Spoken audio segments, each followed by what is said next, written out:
ঘন জঙ্গলের ভেতর দিয়ে হাঁটতে হাঁটতে রিদিকা হঠাৎ একটি বড় বাসা দেখতে পেল। বাসার ভেতরে ছিল বুনো মুরগির অনেকগুলো ডিম। চারপাশে ভালো করে তাকিয়েও সে মা মুরগির কোনো খোঁজ পেল না। সুযোগ হাতছাড়া না করে সে দ্রুত সব ডিম কাপড়ে জড়িয়ে নিজের আশ্রয়ের দিকে রওনা দিল। গত কয়েকদিন ধরে তার মাথায় শুধু একটাই চিন্তা ঘুরছিল, জঙ্গলে ঘুরে বেড়ানো বড় বুনো মুরগিগুলোকে কিভাবে শিকার করা যায়। তাই সে কাঠ কেটে একটি ছোট কিন্তু শক্তিশালী ধনুকের মতো অস্ত্র বানানোর কাজ শুরু করলো। প্রথমে কাঠ আগুনে গরম করে আরো মজবুত করলো, তারপর বাঁশের পাতলা ফালি লাগিয়ে অস্ত্রটি সম্পূর্ণ করলো। অস্ত্র তৈরি হওয়ার পর থেকেই শুরু হলো অনুশীলন। গাছকে লক্ষ্য করে একের পর এক তীর ছুটতে লাগলো রিদিকা। শুরুতে অনেকবার লক্ষ্যভ্রষ্ট হলেও ধীরে ধীরে তার হাত এতটাই নিখুঁত হয়ে উঠল যে দূরের লক্ষ্য সহজেই ভেদ করতে পারছিল। সন্ধ্যা নামতেই সে আগের দিন ধরা বুনো মুরগিটিকে আগুনে ধীরে ধীরে ভাজতে শুরু করলো। আগুনের আঁচে মুরগির গায়ে সোনালী রং ফুটে উঠতেই তার মুখে আনন্দের হাসি ফুটে উঠল। রান্না শেষ হতেই সে গরম গরম এক টুকরো মাংস ভেঙে খেতে শুরু করলো। জঙ্গলের কঠিন জীবনে এমন একটি খাবার যেন উৎসবের আনন্দ এনে দিল। পরদিন সূর্য ওঠার আগেই রিদিকা ঘুম থেকে উঠে আগুন জ্বালালো। গরম পানীয় তৈরি করা এখন তার প্রতিদিনের অভ্যাস হয়ে গেছে। এরপর সে নদীর ধারে রাখা মাছ ধরার জাল দেখতে গেল। আশা ছিল আজ সকালের নাস্তায় ভালো কিছু মাছ মিলবে, কিন্তু ভাগ্য তার সঙ্গে ছিল না। পুরো জালে মাত্র দুটি ছোট মাছ ধরা পড়েছিল। এতটুকু দিয়ে তার পেট ভরার কথা নয়। তাই সে আবার জঙ্গলের ভেতরে খাদ্যযোগ্য পাতা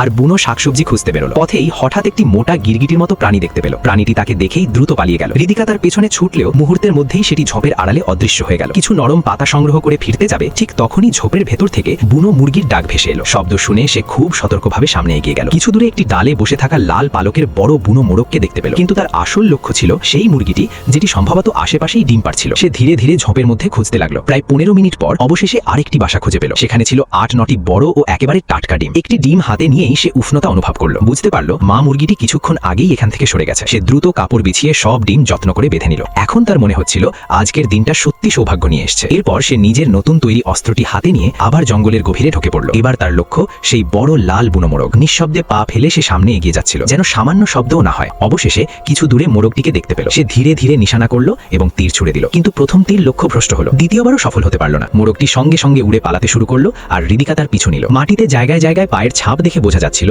পুরো এলাকায় বুনো মুরগির বিচরণস্থল। অনেকক্ষণ অনুসরণ করার পর সে আবার সেই একই মোরগটিকে দেখতে পেল। এবার সেটি একটি পাথরের পাশে দাঁড়িয়ে মাটি খুঁড়ে খাবার খাচ্ছিল। রিদিকা ধীরে ধীরে একটি গাছের আড়ালে লুকিয়ে দাঁড়ালো। নিঃশ্বাস আটকে পুরো শক্তি দিয়ে তীর ছুড়ে দিল। এবার আর ভুল হলো না। তীরটি সোজা গিয়ে মোরগটির গায়ে লাগলো। মুহূর্তেই সেটি মাটিতে লুটিয়ে পড়লো। সে দৌড়ে গিয়ে শিকারটি তুলে নিল। এত বড় শিকার পেয়ে তার আনন্দের সীমা রইল না। এখন কয়েকদিনের খাবার চিন্তা আর করতে হবে না। শিকার নিয়ে নিজের আশ্রয়ে ফিরে এসে সে অনেক যত্ন করে মুরগিটি পরিষ্কার করলো। তারপর একটি লম্বা বাঁশের কাঠিতে পুরো মুরগিটিকে গেঁথে আগুনের ওপর ধীরে ধীরে ভাজতে শুরু করলো। মাথা ও পাগুলো ভালোভাবে আটকে দিল, যাতে সব দিক সমানভাবে সেকে যায়। সময় গড়ানোর সঙ্গে সঙ্গে মুরগিটি সোনালী রং ধারণ করলো। তার সুগন্ধ চারিদিকে ছড়িয়ে পড়লো। রিদিকা আর অপেক্ষা করতে পারল না। সে বড় একটা টুকরো ভেঙে ধীরে ধীরে খেতে শুরু করলো। বাইরে বইছিল শীতল বাতাস, সামনে জ্বলছিল আগুন, আর হাতে ছিল গরম ধোয়া ওঠা ভাজা বুনো মুরগি। প্রকৃতির কোলে নিজের পরিশ্রমে গড়ে তোলা এই স্বাধীন জীবনেই যেন লুকিয়েছিল সত্যিকারের শান্তি আর তৃপ্তি।